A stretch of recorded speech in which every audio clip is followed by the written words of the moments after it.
Om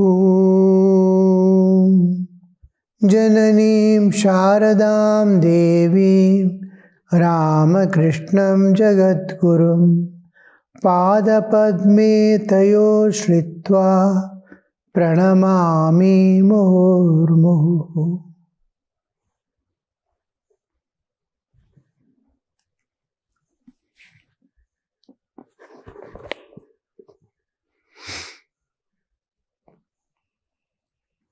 Sri Ramakrishna is telling about Krishna wearing peacock feather on the head, representing the female aspect of nature, creation, the whole creative principle. The creative principle consists of the consciousness Chaitanya and Chit Shakti, the power. I want to do anything, there must be Shakti, power, and an Adhara. I want to just walk around. For walking around, I need the Shakti, the power to walk, and a consciousness which is holding me. If I am unconscious, I cannot walk. If I am conscious, but I don't have power, Shakti, I cannot walk. Shakti and Chaitanya go together for every act. If Chaitanya alone is there, I can rest in the Sachidananda Sagara. No movement, no action, nothing else can be there. But when I want to have a change or movement, when time and space comes into picture, there must be, time comes into picture means there must be a constant change. And change happens by Shakti and Chaitanya. The pure consciousness, Shuddha Chaitanya, and the Shakti, these are two essential. So Sri Ramakrishna is wearing the peacock to representing that female principle. Female principle is all that is movement and action. Male principle is supporting that the female aspect of nature. The Chaitanya and Chit Shakti. He tells about it, and then finally the man has to assume womanhood to neutralize the manhood within and awaken the divine within. Once the divine is awakened, it can manifest itself as woman, it can manifest himself as woman is female principle without gender. I want to project my male principle, I can project, I may move about like man, but genderless man. There is no gender, he is beyond gender. Divine is beyond gender, but can appear as man, can appear as woman, can project all the nature of a woman, man, without being affected because it is divine, without being presenting the gender aspect of existence. Gender pertains to the conscious being who is body. He is beyond body. So divine, to go to divine, I have to neutralize my womanhood. If I am woman, I have to neutralize my manhood if I am man. For that, you can either superimpose womanhood or project the motherhood from within. Women follow the manifesting the inner divinity or manifesting the inner womanhood and motherhood and destroy the womanhood. Women project or manifest their motherhood to overcome or neutralize the womanhood within.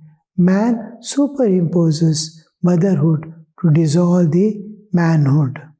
But once it is dissolved, immediately there is no gender at all. You are beyond gender. You are pure divine being. But you can manifest the feminine aspect without being a woman there. You are everything, your avbhava, movements and everything is like a woman. So, woman playing with woman like, but without gender here. That is just like Radha playing with Krishna or Meera thinking of Krishna, gopis thinking of Krishna. They were especially Radha is Bide. She never knew she has a body, let alone manhood or womanhood. She was unaware of her body all the time. From birth, she is unaware of the body. Whereas gopis, after meeting Krishna, before Krishna left for forever to go to Mathura, and here they had already acquired that genderlessness of being divine.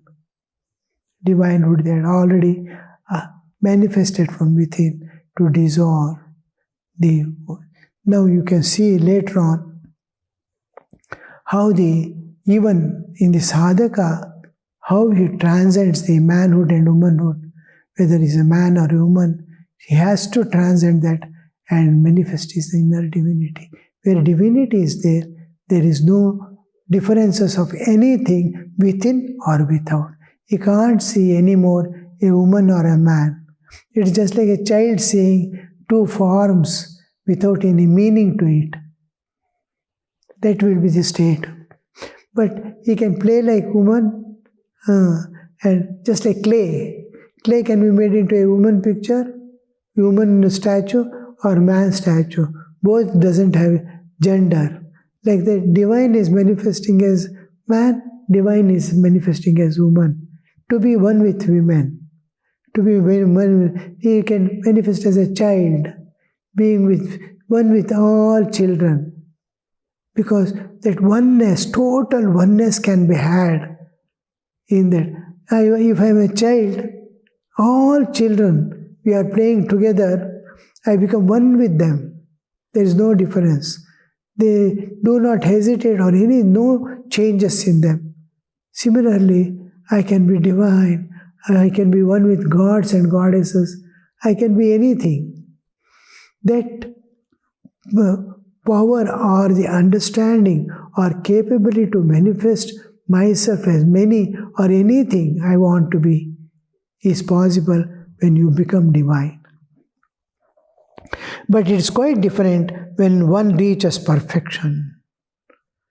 Perfection. We are in the constant process of getting perfection.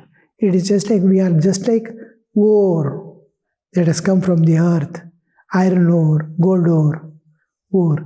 Now it has to pass through so many processes of crushing and heating, putting in the furnace, so many processes to separate it from the other things which is not metal.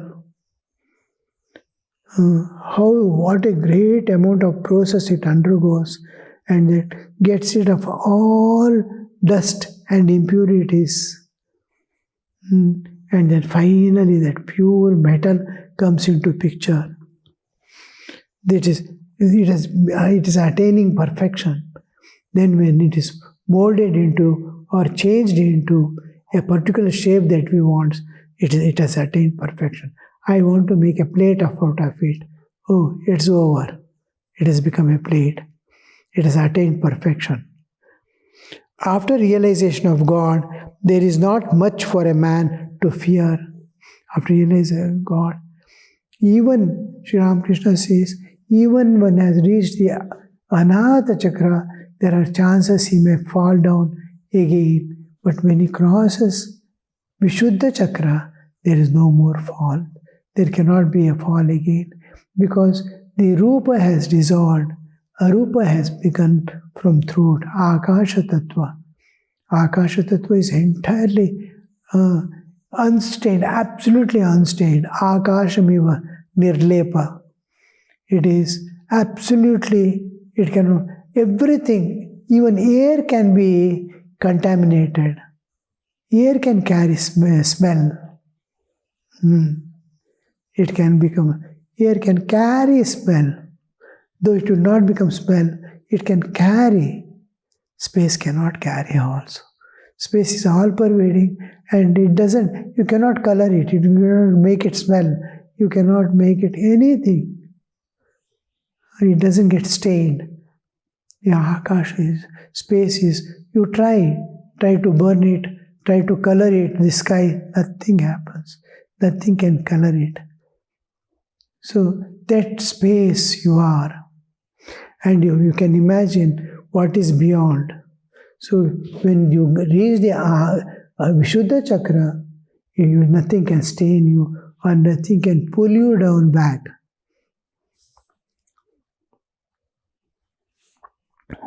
There is no more fear.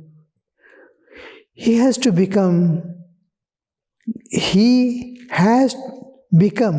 to great extent secure. He is secured. The important thing is for a man somehow to climb to the roof.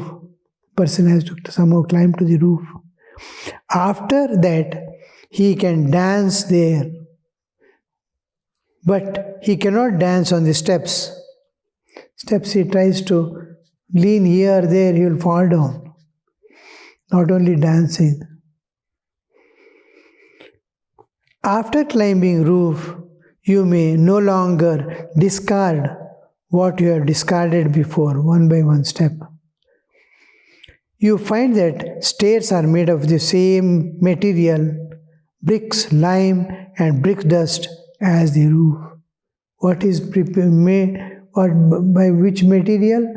The roof is made with the same material. The steps are also made. When you reach that, you will know. When you reach but you have to go on discarding one by one foot steps to reach that. The woman, you have to be so careful. The woman, you have to be so careful about at the beginning. At the beginning will appear to you after realization of God as Divine Mother herself. The woman you have to be so careful about, the woman that you have to be so careful about, or they are telling be careful of woman, that woman which you are supposed to be very careful about, the same woman you will see as Divine Mother after attaining. The woman you have to be so careful about at the beginning will appear to you after realization of God as Divine Mother herself. She herself has become.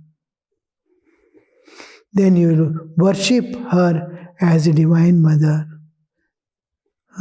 Any woman, even after spiritual awakening itself, it begins.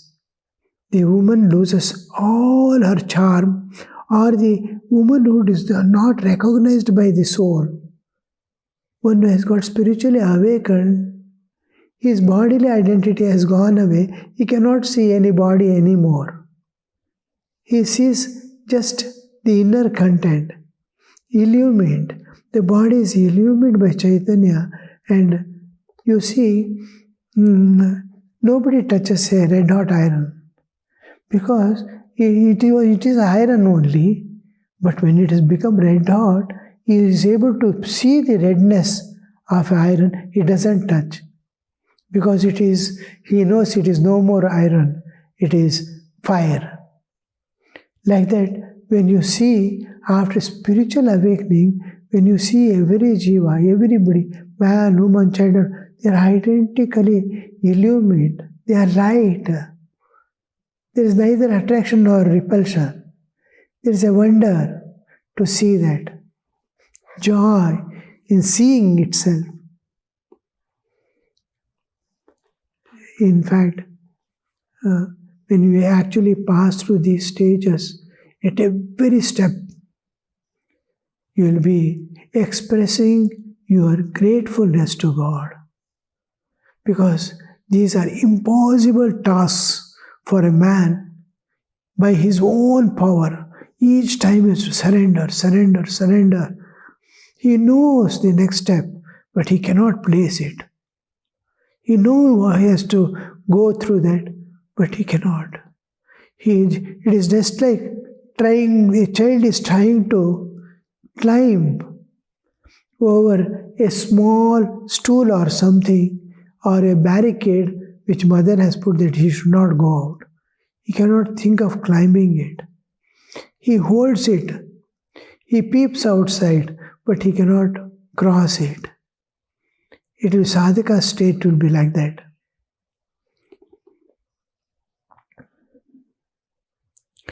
The moment his spiritual awakening is over, there is no bodily identity at all.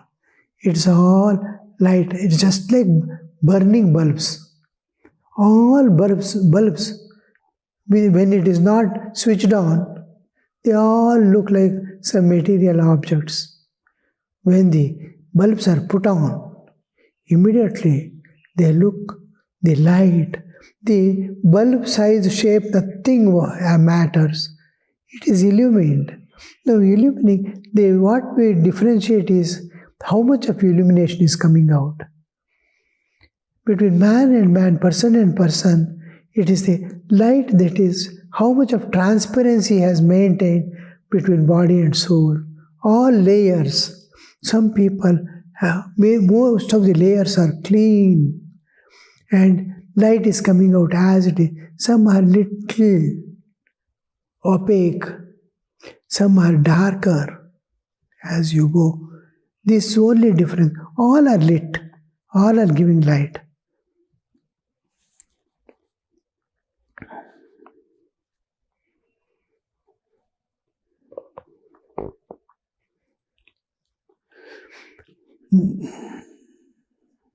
Then you'll worship her as a Divine Mother.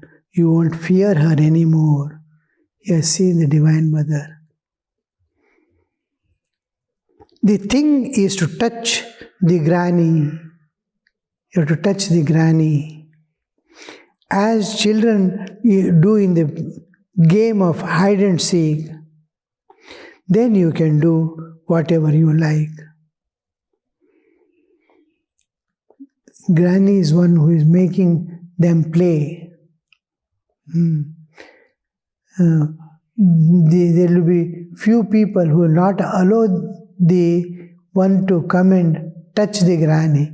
If anybody touches, one person will be there, close to Aji, the grandmother, who is making them act, granny.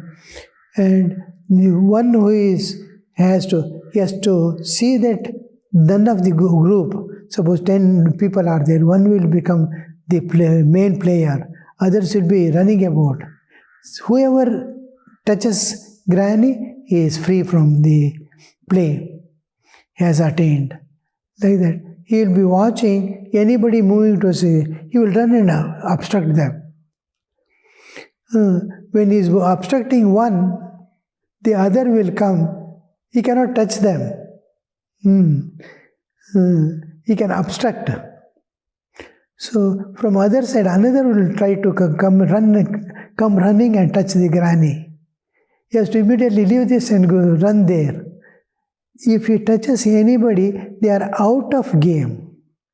If anybody touches granny, they are won the game. 10 people are there, 9 people are on the other side, he is one, this side.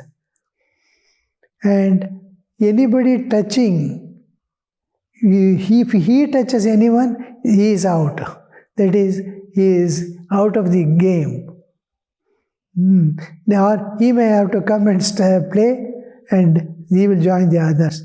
But those people who touch the granny, avoiding that one person, we have won the game. They are masters standing behind the granny. So the whole thing is how to touch the granny and get the liberation. Then you can do whatever you like. Man looking outward sees the gross. At the same time, the mind dwells in the Annamaya Kosha, the gross body. Next is the subtle body. Functioning through the subtle body, the mind dwells in the Manomaya Kosha and Vijnanamaya Kosha. Next is the causal body. Functioning through the causal body, the mind enjoys bliss. It dwells in the Anandamaya Kosha. This corresponds to semi-conscious state experienced by Chaitanya. Last of all, the mind loses itself in the great cause. It disappears. It merges in the great cause. What one experiences after that cannot be described in words. In his innermost state of consciousness, Chaitanya enjoyed this experience. Do you know what is the state like? Dayananda described it as saying, "Come into the inner apartment and shut the door." Anyone and everyone cannot enter that part of the house. Now we'll go to the beginning of the paragraph.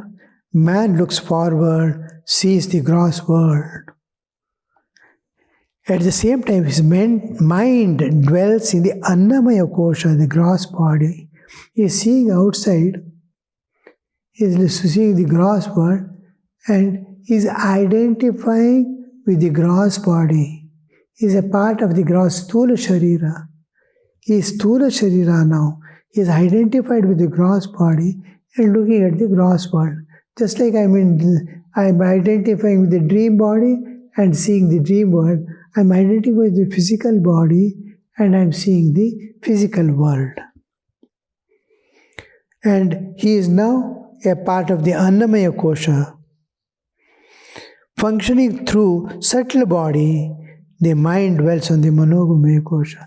Now he is in waking state, identifying with the body, with physical body. When he withdraws a little, he enters within. The next is subtle body. Sthula Sharira is this only physical body. Sukshma Sharira consists of Pancha Jnanendriya, Pancha Karmendriya, Pancha Prana, Buddhi, Manas. Buddhi also, Manas also.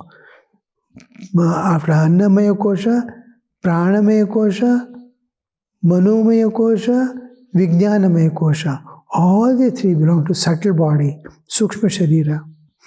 Waking state, dreaming state, and deep sleep.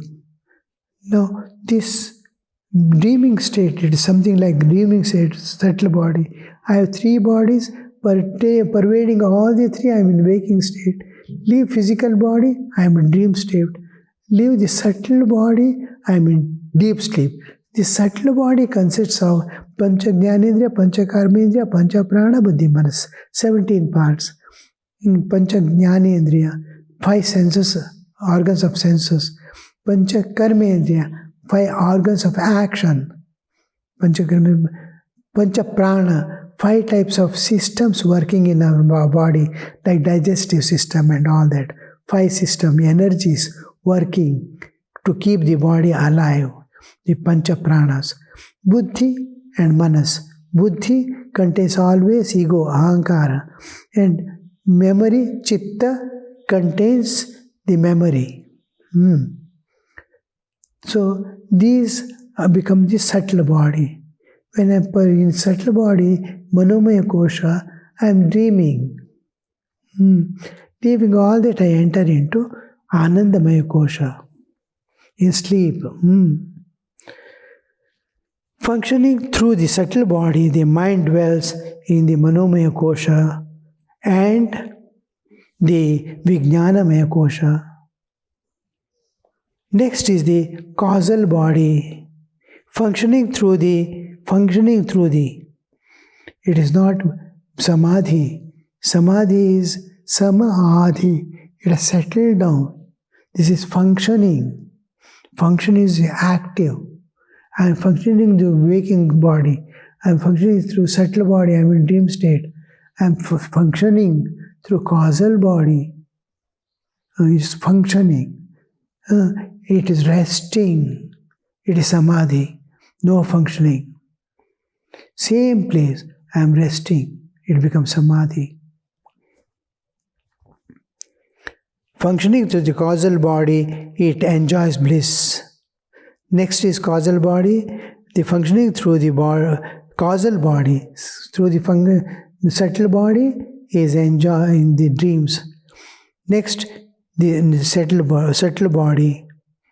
Functioning through the subtle body, mind dwells in Manomaya Kosha and Vijnanamaya Kosha. He sees the forms, he is aware of the forms. Next is the causal body. Functioning through the causal body, mind enjoys bliss, Ananda. He is entering into deep sleep, Ananda.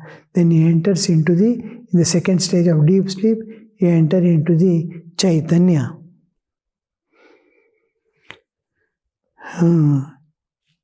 This corresponds to semi-conscious state of the Chaitanya Mahaprabhu. Last, after the three bodies, leaving all the three bodies, it becomes Shuddha Chaitanya. Every day in sleep. This refers to sleep, not samadhis. Last of all, mind loses itself in the great cause. It disappears, it merges in the great cause. What one experiences after that cannot be described through the words. It refers to the Samadhi Sthiti also. In this last portion, Anandamaya Kosha. The same thing happens just like you are entering into deep sleep and entering into the absolute, the cosmic consciousness. Do you know what this state is like? Dayananda described saying, "Come into the inner apartment and shut the door. Anyone and everyone cannot enter that part of the house." Om Shanti Shanti Shanti Hari Om Tat Sat Shri Ramakrishna Arpanamastu.